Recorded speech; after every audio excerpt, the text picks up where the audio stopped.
Sí, a veces pensamos que las palabras son solo palabras y que se las lleva el viento, pero no. Las palabras tienen un peso específico y cuando vienen de una autoridad, en este caso los ejemplos que pusimos es una autoridad política, pero puede ser una autoridad de otro orden, en verdad se van introyectando en nuestro ser y vamos pensando que, pues, que se puede hacer. Adrián Chávez, hola, traductor, divulgador lingüístico, qué bueno que estás aquí para platicar de este tema tan importante.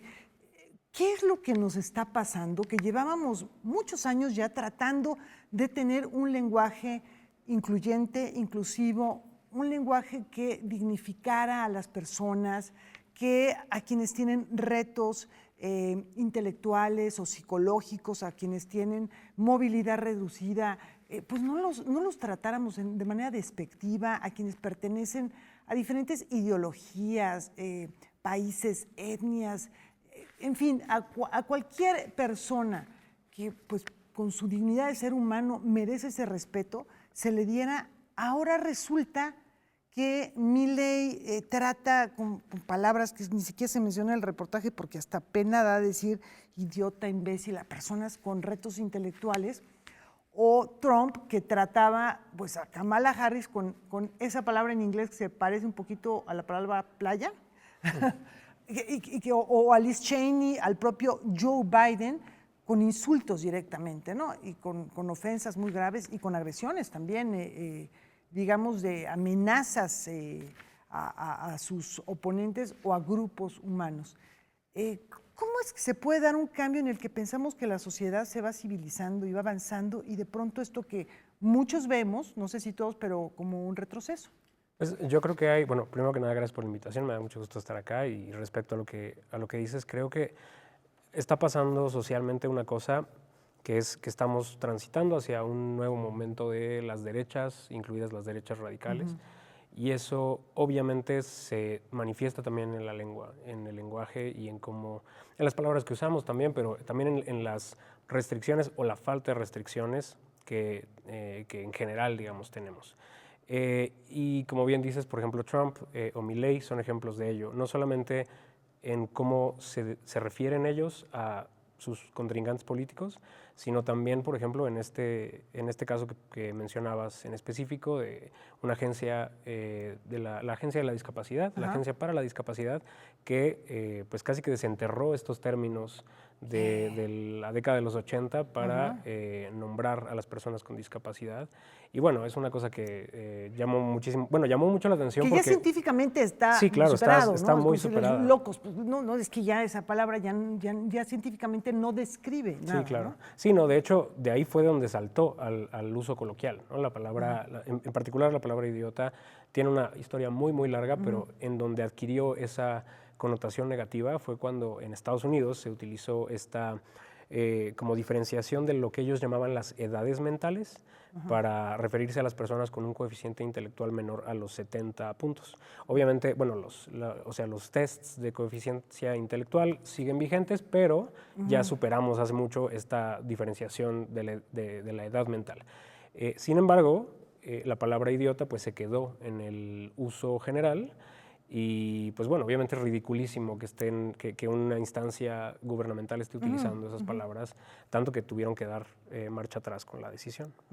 Bueno, la utilización de esas palabras y la no utilización con esto, que a lo mejor tú decías la palabra restricción hace un momento, y yo creo que sí hay ciertas restricciones autoimpuestas, porque no queremos ofender, porque queremos ser más precisos en describir a lo mejor una situación que vive alguien, una condición que vive alguien, y nosotros en ese proceso civilizatorio nos vamos autoimponiendo esos límites para decir, bueno, hasta aquí yo puedo describir una persona, pero sin ofenderla.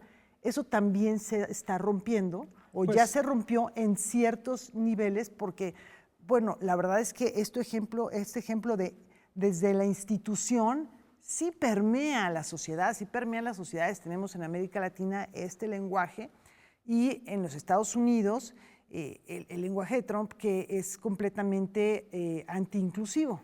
Sí, creo que Yo creo que estamos todo el tiempo renegociando las palabras. Ajá. Y así como estamos renegociando los derechos, nos gusta mucho decir que los derechos no se negocian y no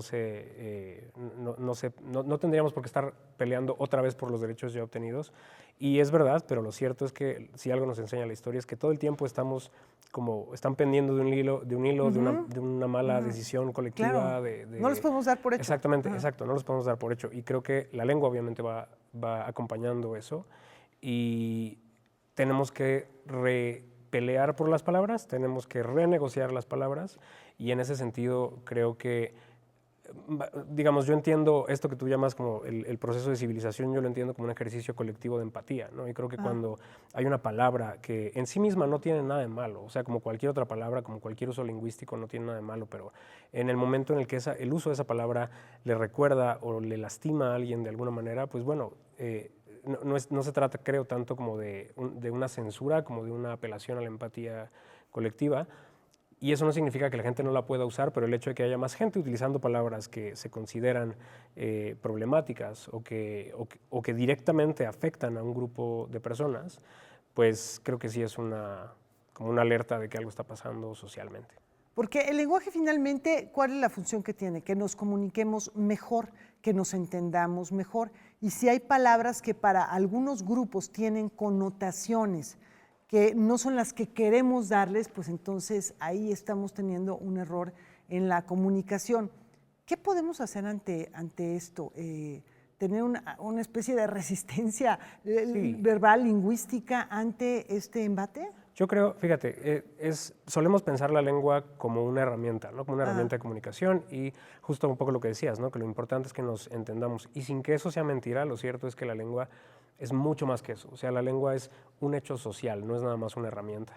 Y claro, como hecho social hay que usarla también para, así como la usamos en la literatura, por ejemplo, para hacer como cosas estéticas, en el sentido filosófico, digamos, de la palabra.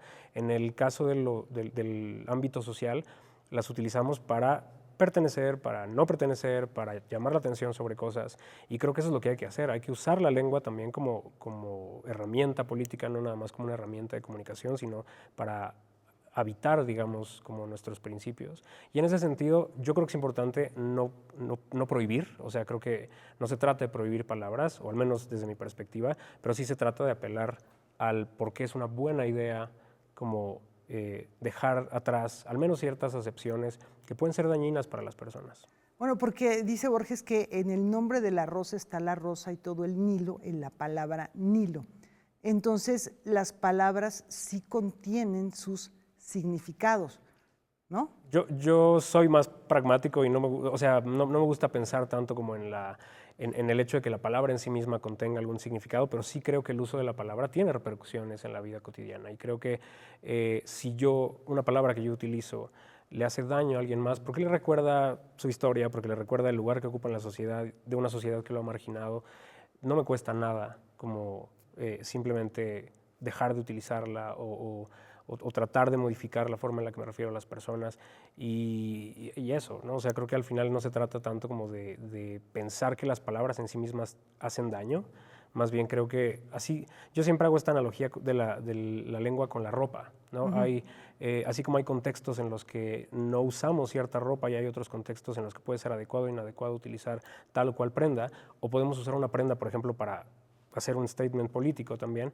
Lo mismo pasa con la lengua. Entonces yo creo que no es tanto que la palabra contenga el concepto, es más bien que la palabra, al lanzarla, tiene efecto en las personas, y entonces lo que hay que cuidar es el efecto, no tanto la palabra.